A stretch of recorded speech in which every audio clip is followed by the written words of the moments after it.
Good morning, ladies and gentlemen. I'm Bhavya Gehlot, your hostess for session 1 of today's seminar on digitization of battlefield.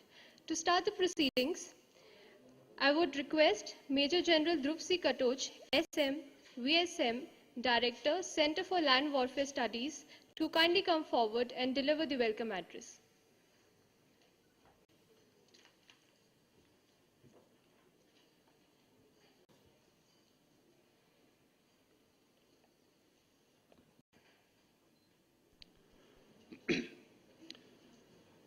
General Anil Bhalla, Director General Perspective Planning and President, Executive Council Clause,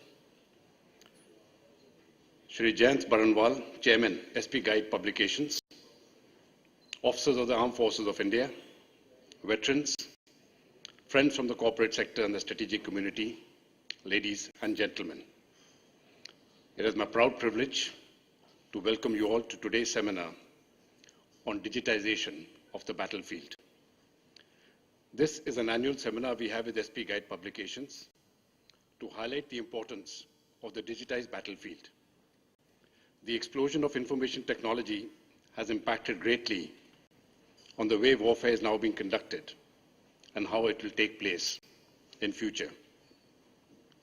Battlefield digitization provides commanders with an enabled C4I2SR environment to give them an integrated battlefield picture in near real time to achieve surprise and to dominate the battlefield. The seminar will attempt to bring into focus the impact of digitization on the military and how it provides the means to control and dominate the battle space in any situation. In today's seminar, we will look into technology imperatives for building national capability, where we shall look into sensors, platforms, core technologies impacting modern war, and anti-technology systems. In the second session, we shall dwell on cyber warfare and use of space as a force multiplier in the digitized battlefield. In the final session, the thrust will be on operational and training aspects. We hope that besides being informative, the views of the eminent chairpersons and panelists will prove useful to decision makers also in their future policy formulations. It is now my proud privilege to introduce Lieutenant General Anil Bhalla, Vishish Seva Medal, Director General Perspective Planning, and President, Executive Council Clause. General Bhalla is an alumnus of the National Defence Academy and was commissioned into the Armoured Corps in 1976. During his 37 years of eventual military career and active service, the General has held varied command and staff appointments at all levels and in all types of terrain, including the plains, the mountains, deserts, high altitudes, and counterinsurgency areas. He is a graduate of the Defence Services Staff College, Wellington, and the High Command Course, Mau. He has held prestigious staff appointments to include the Director in the Perspective Planning Directorate, the Colonel General Staff of an Infantry Division, the Brigadier in Charge Administration of a Corps, and the Chief of Staff of a Corps. While on United Nations assignment, he has served as Acting Regional Commander in Angola. He has commanded an armored division of the Strike Corps in the desert sector and a corps on the western borders of Jammu and Kashmir and Punjab. As Chief Staff Officer Operations of the first Integrated Joint Command of India, the General was responsible for evolving perspective plans and preparation of various operational doctrines for the Army, Navy, Air Force, and Coast Guard in the Southeast Indian theatre. He has conducted Indo-US and Indo-Singapore exercises aimed at strengthening confidence-building measures and enhancing mutual cooperation. The General Officer is currently heading the prestigious Perspective Planning Directorate at Army Headquarters, which is the principal coordinator for doctrinal, strategic, and conceptual aspects of the Indian military's strategic leadership. General Anil Bhalla.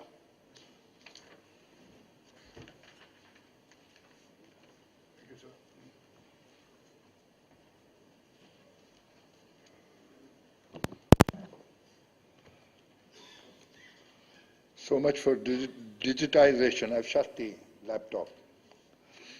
Now with that, I'm extremely grateful to General Katoch for having me deliver this keynote address. Before I start, I dare say that I'm totally daunted with this august audience, because the kind of people present here, apart from the academia and such like, and of course the R&D organizations, and you can't expect a cavalry officer to match up to the signalers of the likes of General Devinder and KPM Das and brilliant IT minds who've headed the technical and weapon support systems sections of the PP Directorate, General Pawar sitting here. So, and I have the DGIT to boot, so he's going to pick holes, and he's old and dear friend. We've grown up together since the academy. At the outset, I'd like to say that I'm here by default. Yes, I am the Executive Director clause. This keynote address was meant to be delivered by the Deputy Chief P&S, who's got called away because of unavoidable circumstances, and devolved on me to come in and do it. Yes, it's besides the point that I do deal with the subject as DGPP.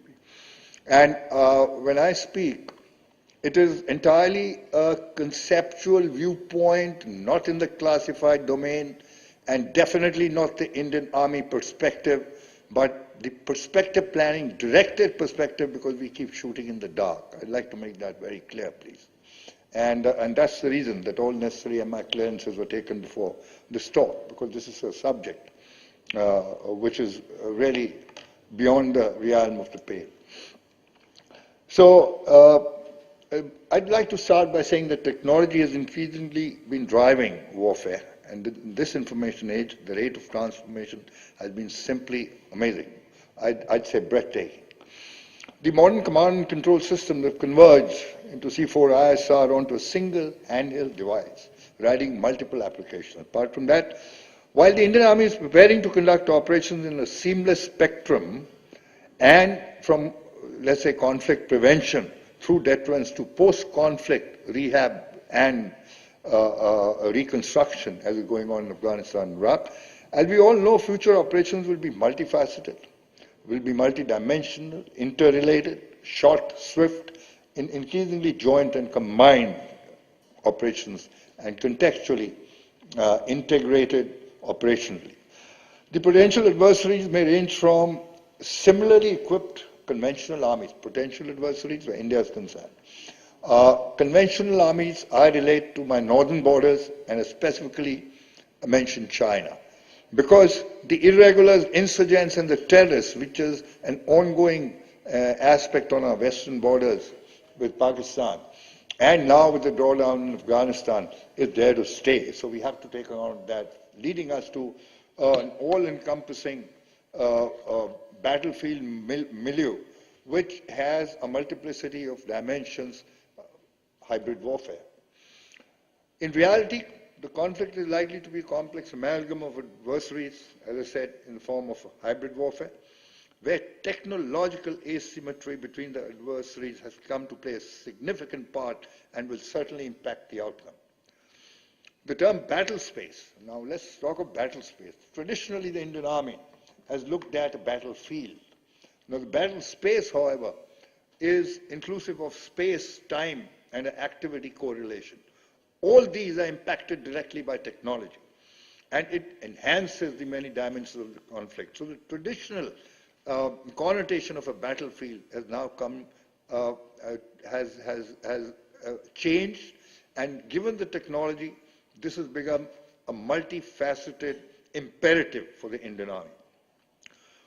What stays relevant in our context is the paradigm change in warfare in the cognitive domain, which has become more predominant, with information being a very important domain today.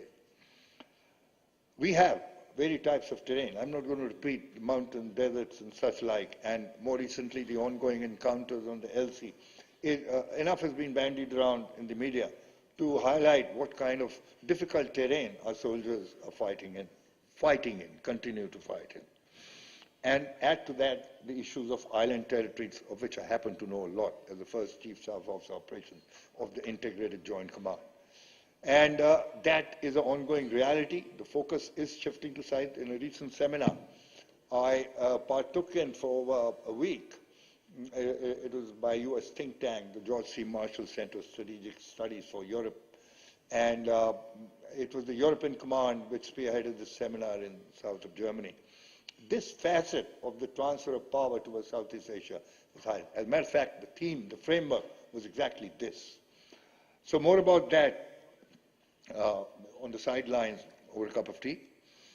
Now, it's wrong to say that it's only the mechanized, much as I'd like to relate to that, it's wrong to say today that the mechanized forces are ideally suited for high technology digitization. On the contrary, the more difficult battle spaces today are the ones with broken ground, and they need to be networked. To quote an example, in the ongoing CI operations, the multiplicity of valleys, jungle, undulating terrain, a simple thing like a direction finder, DF, if you want to get a DF fix on an adversary, is impossible because we haven't come up with a solution to that. With due respect to General Devinders, because I handled a pilot project, it miserably failed. We had to rely on humans to get a guy. It took us all of 8 months to get that guy who was spearheading a major nodule in that part of J&K. Now, Indian battle space is complex, not because of the terrain operations which I've just spoken about, but because of the issue of coexistence of technologies. On the one hand, we have highly modernized, digitized, the KPM Das type driven technology. On the other hand, we have obsolete technology. Now here lies the irony. How do you mesh these? How do you merge these? The biggest challenge my TNW section in PP Directorate has today is having to field something, a model, a framework, to be able to give it to the ground soldier to effectively operate.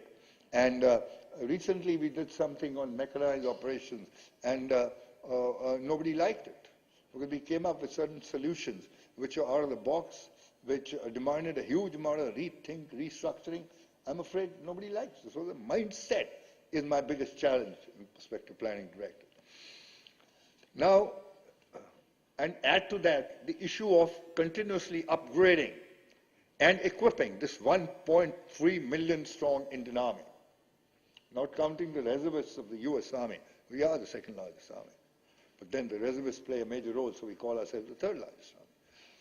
We are in a state of perpetual conflict, you're all aware, and the domains vary from physical to information. Add to that now, apart from the intra-services warfare on space matters, due respect to my sister services, I interacted with all of them, I've served with all of them. I'm here because of all of them.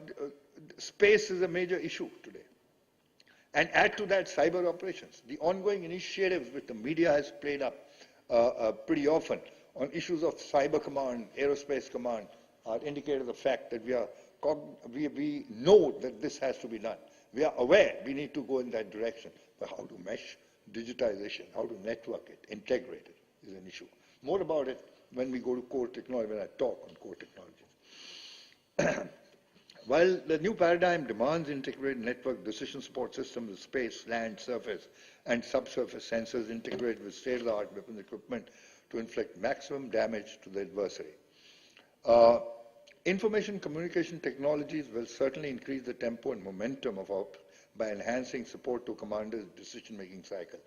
Now, how do you harness this for the soldier on ground to be able to operate effectively and increase that so-called momentum? Now, I'll come to the HR aspects a little later. Here is a grassroots level soldier. To have to absorb these technologies is an exercise in itself. And our Army Training Command has worked overtime on coming up with models how to circumvent this major issue. So to support this, there's a need to create a single seamless information environment. We'll cover the complete spectrum of operations from tactical to strategic level without compromising on security or creating clutter. This, therefore, will compress the OODA cycle. Now, the appetite for bandwidth continues to grow exponentially. We are all aware, all this is in the public domain, the kind of battle underway between the Home Ministry agencies and the Defense Ministry agencies to divide the spectrum and add to that the private players. The spectrum management has already emerged as a major challenge. Now, while we have a proven track record in software development, India has, we have our own equivalent of Silicon Valleys in Bangalore and Secunderabad, and the West is gravitating this side for day-to-day requirements. The hardware capability remains on the fringes. And the COTS equipment, though easily available, has major security, stringent security norms. To quote an example, the last mile so-called connectivity in mechanized operations with time and commanding armored division, the issue of having to bridge that last gap onto a ruggedized laptop on my tank was a big challenge. Unfortunately, I couldn't bridge it through R&D sources. I went and sourced it from COTS. Now, therein lies a major security breach.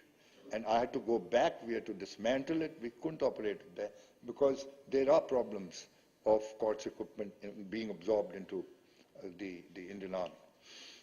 And so the case was Navy and the Air Force.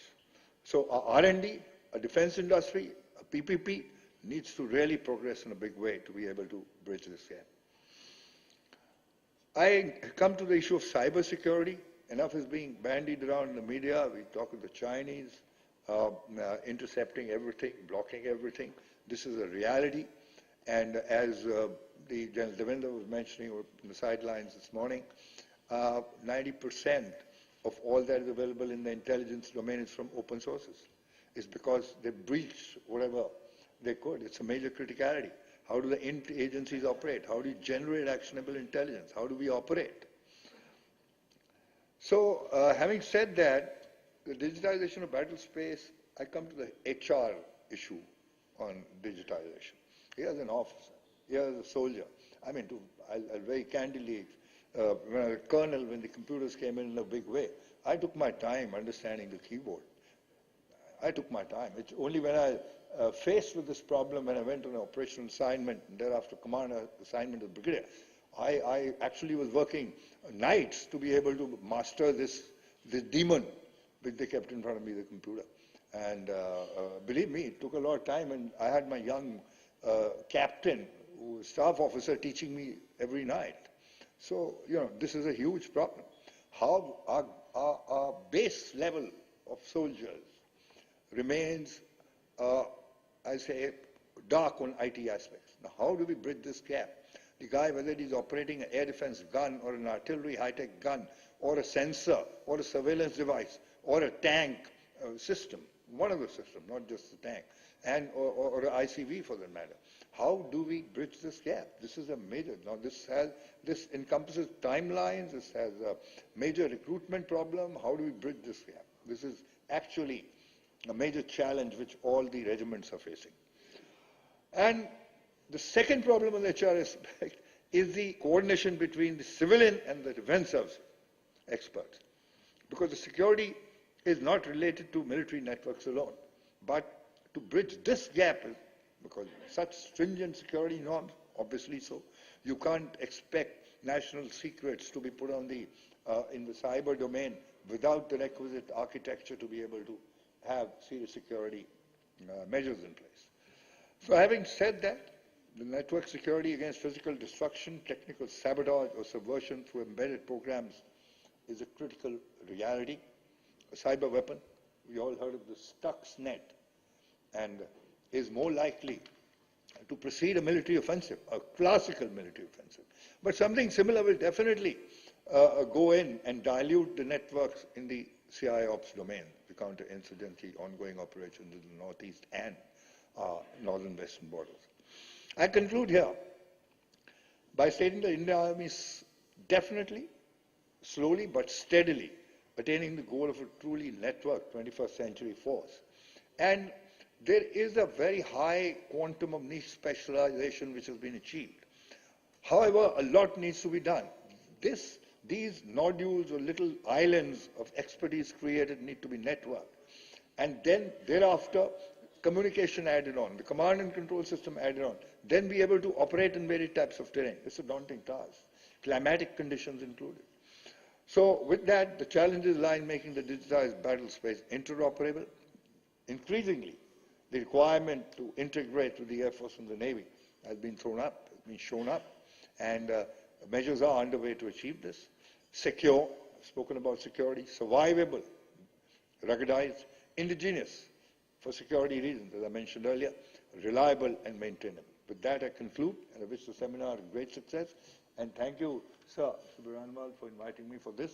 And I look forward to a very, very, should I say, dynamically interesting discussion over the next. Thank you very much.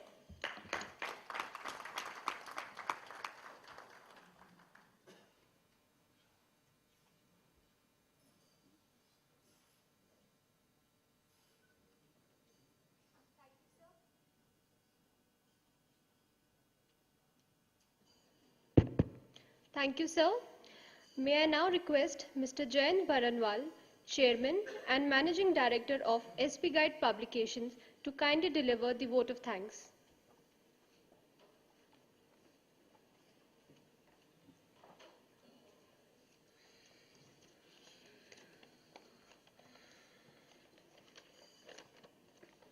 Good morning, dear friends. We at SPs have had a little journey of almost 50 years with our services duly committed towards our armed forces. And we hope to continue our commitment for coming years and the coming decades. On this very path, we are organizing the second series of Battlefield Digitization in partnership with the clause and under able and kind guidance of Major General Dhruv Katoj. We sincerely appreciate General Dhruv Katoj and his team's support towards this endeavor. We are respectfully thankful to Lieutenant General Anil Bhalla, Director General Perspective Planning, and President Executive Council of class for his kind presence. Thank you very much, sir. We are confident that the upcoming deliberations during the day will be of great input to our august audience. I would like to sincerely thank our partners, DRS Technologies, Honeywell, Cisco for their warm support to our efforts. My best wishes to all of you and Jai Hind. Thank you very much.